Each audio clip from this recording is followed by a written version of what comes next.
आप जान के हैरान होंगे और उतनी ही हैरानी होगी जितनी मुझे हो रही है। भारत ने इतिहास पलट दिया।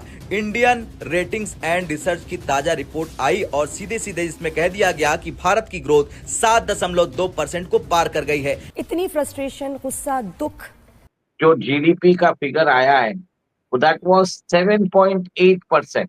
हम बुलबुलें हैं इसकी, ये गुलसिता हमारा, सारे जहां से अच्छा हिंदुस्तान हमारा। भारत को डेड इकोनॉमी बताने वाले डोनाल्ड ट्रंप सबके तोते उड़ चुके हैं, सब सदमे में है। सबका एक ही सवाल है, ये भारत ने क्या कर दिखाया। फर्स्ट टाइम मैंने देखा है कोई एशिया में कोई एक ऐसा कंट्री जो अमेरिका के अगेंस्ट खड़ा हो रहा है कि अमेरिका कौन होता है हमारे ऊपर सैंक्शन लगाने वाला। See the Prime Minister of Pakistan, effectively a shoeshine boy, as you say. I mean, if he'd got down with his duster and started shining the shoes of Donald Trump. इतने tariff, इतना दबाव, इतना pressure, उसके बावजूद India छप्पर फाड़ growth कैसे कर रहा। ये वो नंबर है जो दुनिया की बड़ी इकोनॉमीज को पीछे छोड़ देता है। और हम इधर देखते हैं तो कर्जा, इधर देखते हैं तो कर्जा, उधर देखते हैं कर्जा, पीछे देखते हैं कर्जा। एहसान इकबाल, जो कि शहबाज शरीफ सरकार में एक वरिष्ठ मंत्री हैं और योजना मंत्री हैं, उन्होंने ये बात कही है कि पाकिस्तान को सीपैक का कोई लाभ नहीं मिला। चीन सख्त गुस्से में नजर आता है और इस्लामाबाद ने वक्त मांग लिया है। उसके बावजूद देखिए कि अमेरिका ने टैरिफ लगाए 50%, उसके बावजूद आवर एक्सपोर्ट्स ग्रो बाय 6.75%। एक बार फिर कंफर्म कर दिया है कि इंडिया की economic engine growth slow down के ग्लोबल हवा के बावजूद भी फुल स्पीड पर है। रेटिंग्स एजेंसी का कहना है कि 2027 तक इंडिया की ग्रोथ 6.5 के आसपास स्टडी रहेगी। ये वो नंबर है जो दुनिया की बड़ी इकोनॉमीज को पीछे छोड़ देता है। और infrastructure push, rising consumption, digital expansion, logistic upgrade, ये सब इंडिया को एक लॉन्ग टर्म ग्रोथ दे रहे हैं और आगे ले जाने का काम कर। अंबर जी, इस साल जो Q1 ऑफ FY 25-26 जो अप्रैल से लेके जून महीने का जो जीडीपी का फिगर आया है दैट वाज 7.8%। ठीक है, ये Q1 का है।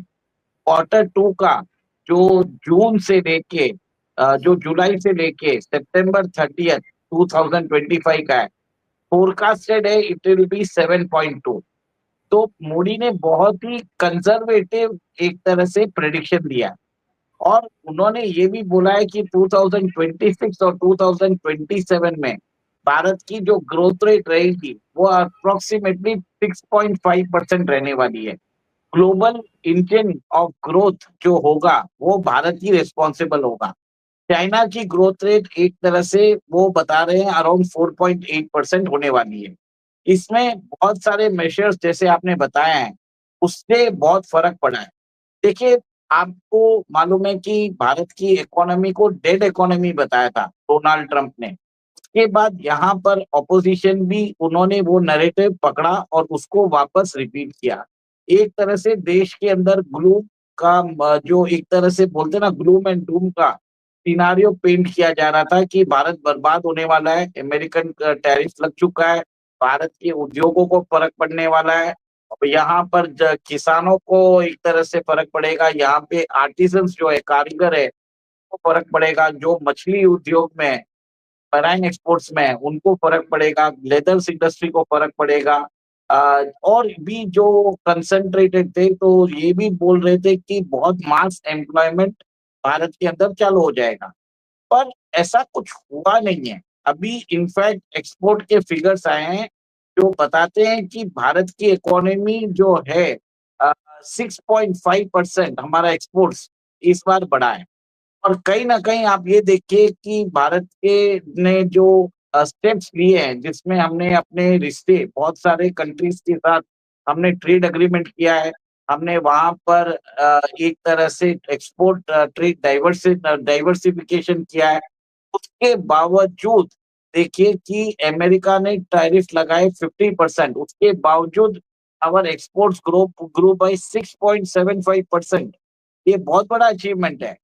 और देखिए, सरकार ने डोमेस्टिक डिमांड बढ़ाने के लिए इनकम टैक्स में लिमिट जो पहले 7 लाख रुपए थी वो 12,75,000 कर दी है।